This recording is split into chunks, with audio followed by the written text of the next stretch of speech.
10 సంవత్సరాలు కేసీఆర్ గారి పరిపాలన ఉన్నప్పుడు హైదరాబాద్ జంట నగరాలకు లక్షలాది మంది చదువుకునేటువంటి విద్యార్థులు, నిరుద్యోగులు, వలస వచ్చిన వాళ్ళు, పేదరికంలో ఉన్న వాళ్ళని అందరినీ దృష్టిలో ఉంచుకొని అన్నపూర్ణాని 5 రూపాయలకే భోజనం పెట్టాలి, క్వాలిటీ భోజనం పెట్టాలి అనేటువంటి సంకల్పంతో ఆ రోజు వారి కార్యక్రమం అది భారీ ఎత్తున సక్సెస్ అయింది. ఆ రోజు 150 క్యాంటీన్లు మన ప్రభుత్వం ఉన్నప్పుడు ఏర్పాటు చేయడం జరిగింది. దాన్ని ఎక్స్పెండ్ చేసుకుంటూ గ్రేటర్ హైదరాబాద్ పరిధిలో అన్ని ప్రాంతాలలో విస్తరించాలనేటువంటి సంకల్పంతో ఆ కార్యక్రమాన్ని తీసుకున్న తర్వాత మరి బ్రహ్మాండమైనటువంటి రెస్పాన్స్ ఉంది. మనం తినే భోజనాన్ని అన్నపూర్ణ అంటాం. మనం పండించే పంటను కూడా రైతు అన్నపూర్ణగా భావించేటువంటి గొప్ప పేరుని కేసీఆర్ గారు నామకరణం చేస్తే కాంగ్రెస్ ప్రభుత్వం నిన్న మొన్న ఒక నిర్ణయం తీసుకుంది. ఒక్క కౌంటర్ పెంచలే, 150 కౌంటర్లు ఉంటే క్యాంటీన్లుంటే దాంట్లో 20 బంద్ అయినాయి, 20 క్లోజ్ అయినాయి. దాని గురించి దిక్కు లేదు. ఈరోజు ఇందిరమ్మ పేరు పెడతామని చెప్పి ఏం ఉద్ధరించారని ఇందిరమ్మ పేరు పెడతారు? మీరేమన్నా క్వాలిటీ చెక్ చేస్తలేరు, దాని క్వాంటిటీ చెక్ చేస్తలేరు, విస్తరించాలనేటువంటి ప్రయత్నం జరుగుతలేదు. ఒకవేళ మీరు ఏదైనా పేరు మార్చాలనే నిర్ణయం ఇట్లా చేయాలనుకుంటే కౌన్సిల్ ఏర్పాటు చేయండి. ఇక్కడ మా ప్రజాప్రతినిధులందరూ 150 మంది కార్పొరేటర్లు ఉండేటువంటి కౌన్సిల్ ఎక్స్ అఫీషియో కూడా ఉన్నారు. వాళ్ళందరూ అభిప్రాయం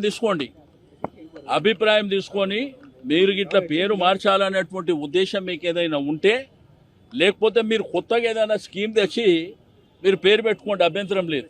ఇది రెగ్యులర్గా అనేక సంవత్సరాల నుంచి జరుగుతున్నటువంటి కార్యక్రమాన్ని, పేదవాళ్ళు ఇష్టంగా భావించేటువంటి కార్యక్రమాన్ని హైదరాబాద్, సికింద్రాబాద్, గ్రేటర్ హైదరాబాద్ పరిధిలో 5 రూపాయలకు భోజనం ఎక్కడ దొరకదు. ఎక్కడ పోయినా 200 రూపాయలు మినిమం కావాలి.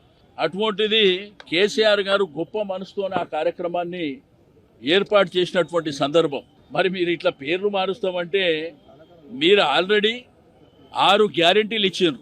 దానికి మీరు ఏమైనా పేర్లు పెట్టుకోండి చేసి, మీరు కొత్త స్కీమ్ తెచ్చి పేర్లు పెట్టుకోండి. ఇది మీరు వెంటనే రోల్ బ్యాక్ చేయకపోతే పెద్ద ఎత్తున మరి ఉద్యమం జరుగుతుంది, ధర్నాలు జరుగుతాయి.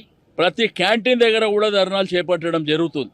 కాబట్టి పేదవాళ్ళని, మధ్యతరగతి ప్రజల్ని కానీ నిరుద్యోగులను దృష్టిలో ఉంచుకొని మీరు ఏదైతే అనుకున్నటువంటి పేరుని మీరు వెంటనే రోల్ బ్యాక్ చేసుకోవాలని చెప్పి నేను ఈ సందర్భంగా తెలియజేస్తా ఉన్నాను.